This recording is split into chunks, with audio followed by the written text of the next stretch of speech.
What's going on, guys? Welcome back to a brand new video. Today what I have for you guys, we're going to be talking about the new Black Ops 6 Zombies intel drop. There's a lot of new content and new features coming in, and I'm going to be explaining what they are and how you'll be able to use them. If you find the video helpful or informative at any point, don't forget to hit that like and subscribe button. A quick reminder, I did post two different videos yesterday. The first one gave us an early showcasing of what the new Call of Duty HQ main menu is going to look like. They're actually fully remodeling it and optimizing it. And then the second one showed what the official Black Ops 6 main menu is going to look like. And the second video went over a new unlockable rainbow camo that is super bright and glows in the dark, and you can get it right now for free in Modern Warfare 3. So I have both those videos linked in the description. I highly recommend you check them out if you missed any of them. But let's go ahead and get into today's video. It looks like Call of Duty is completely focusing all their marketing on Black Ops 6 Zombies so far. We've gotten all these trailers, we've gotten all these cinematics, we've got these Zombies intel drops, but so far we haven't gotten as much for campaign and multiplayer. So I'm curious to see when they're going to start promoting those. Maybe starting next week, we'll see a little bit more multiplayer information. But the first thing they go ahead and talk about is a new feature called Augments. Now, I saw a lot of confusion in regards to that when I did talk about it in the blog post. So thankfully, they did confirm and explain it a little bit more to us. But what they said is Augments is a new system that will allow you to upgrade existing field upgrades, perks, as well as ammo mods. So the regular ammo mods and the regular perks and the stuff that you have, we already know what they do. Most of them have been in past Call of Duty titles, but it will give a brand new ability to that same field upgrade ammo mod or perk. Now, let me give you guys an example because they showed a photo right here of what it looks like in the menu. They did say this is a pre-release image and the final product may vary. Now, the one thing you need to know is augments fall into two different categories. There's the first category, which is going to be the minor augment. If you end up using those, as the word says, minor, you get a small ability change. It's not too impactful and doesn't drastically change the perk, ammo mod, or whatever field upgrade you're using. The major augments are going to have much higher capabilities and extremely different abilities. And with every upgradable item, you have the opportunity to put on one major augment and one minor augment at the same time. But here's what we have for the minor augment. So we have the energy minefield upgrade, which is the example. If you guys play MW3 Zombies or some past Call of Duty titles, you already know what this does. You throw it down. When zombies come near it, it like does a little blast for like 3 ticks, and then it kills all the zombies in that area. But it says here, minor augment inventory. So the first one is high capacity, increase the max charges by 1. So maybe instead of 3 charges, it will now do 4. And then you have the minor augment frequency boost, increase detonation count or duration of the energy mine. And then you have the next one, Siren, minor augment energy mine now attracts nearby zombies for 5 seconds. So these are the 3 different abilities that you can end up getting by using a minor augment. Now, if you end up using a major augment for the same exact field upgrade, which is the energy mine, here's what the new abilities are. It says major augment carousel, 3 energy mines will float around you, detonating once an enemy is within the base trigger radius. So you see how big of a difference that makes. And we actually got gameplay footage of this, which they showcased through the intel drop, and you can see how overpowered that looks. So this will definitely protect you, and it will basically give you 3 different chances at life. So if a zombie sneaks up behind you, it'll activate and automatically eliminate them for you, and it'll keep doing that. And then there's the next one that we have. This one is called scatter mine. The energy mine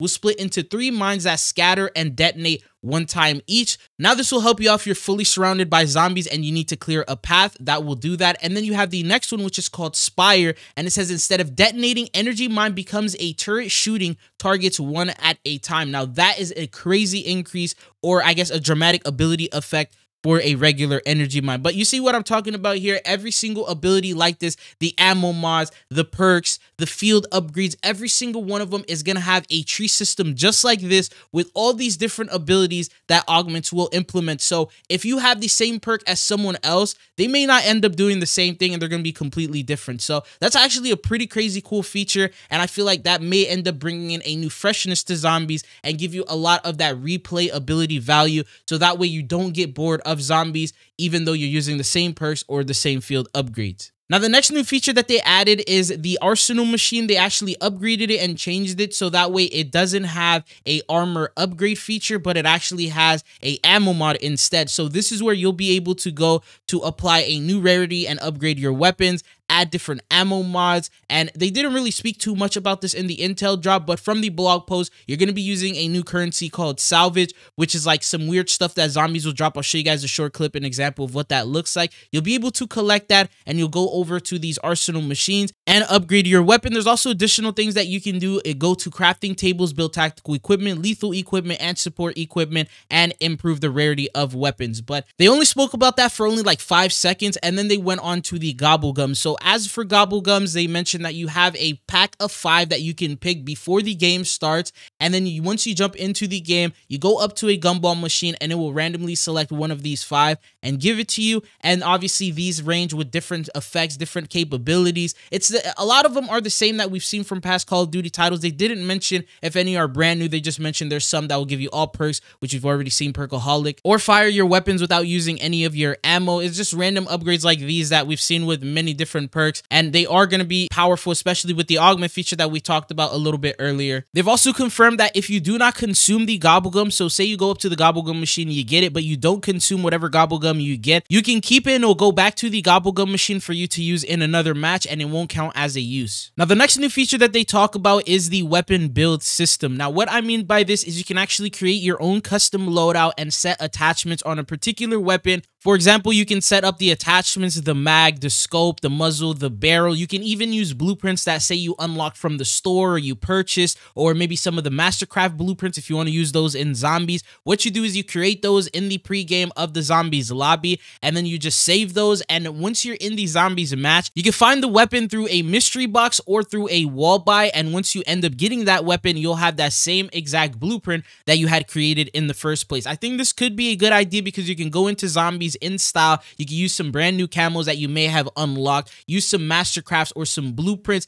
and if there are actually zombies mastery camo challenges, this will probably be helpful for that, because maybe you'll need to use a particular attachment in order to complete one of the mastery challenges, and that would just make sense for you to be able to do. They also went ahead and showed some early gameplay footage with the inspect animation, them going up to a wall buy, going up to a mystery box, and just showcasing what that will look like. And they added some scopes to some of the weapons and some lasers just to show you guys some examples of that. Now, the next thing that I also want to showcase, they didn't really talk too much about it, but they actually showed it, is the HUD for zombies. So although we know that the HUD is fully customizable, you can set it in whatever way that you want. It looks like this is the final HUD that they used here in this video clip for the COD drop intel, and you can see the map on the top left where they put that there. You can actually adjust that and put it wherever you want. Then on the bottom left, it sort of looks like a Warzone type of loadout. You got the plates, you got the name. It looks like they only have one plate available, shows your HP, how much money you have, and yeah, just all the buttons and stuff like that. And then the bottom right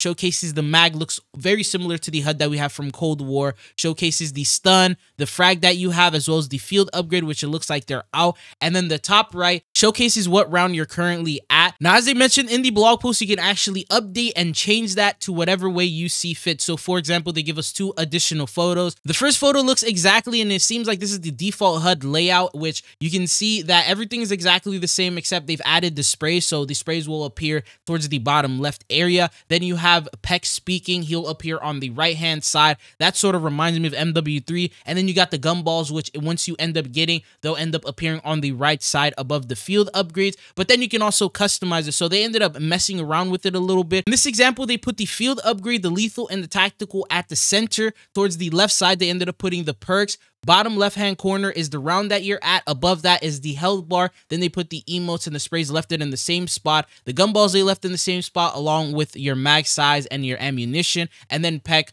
stayed a little, they shifted him just a little bit over to the left. So it's the fact that it's super customizable. You can set it and put everything that you want in whatever way that you want. So if you want to make it look like you're playing BO3 zombies, you can do that. You want to make it look like you're playing BO2 zombies, you can do that, and you can customize it. So that's the good news there, but I just wanted to showcase the HUD for you guys, just to give you guys some examples. Now, one thing I want to let you know is they're probably giving us all these different intel drops for Terminus Island, mainly because Liberty Falls is going to be the map that they're going to showcase during Call of Duty next. and that's what creators are going to get to play. So at the moment, they're focusing mainly on Terminus because this is the heavy-sided storyline one, the one that has the most Easter eggs and the most that you'll be able to do. So you can assume that they put in the most amount of work and effort into Terminus, and that's the one they want to show off a little bit more. So we're getting all the intel for that. If you want to know a little bit more about Liberty Falls, they're going to be talking about that and showcasing it during COD Next. And I also did make a video about that with the small little teaser trailer that they released. I'll have that link down in the description. But that's all that I got for you guys in this video. I hope you found it informative. If you did, don't forget to hit that like and subscribe button. But hopefully I'll be seeing you guys again. Peace.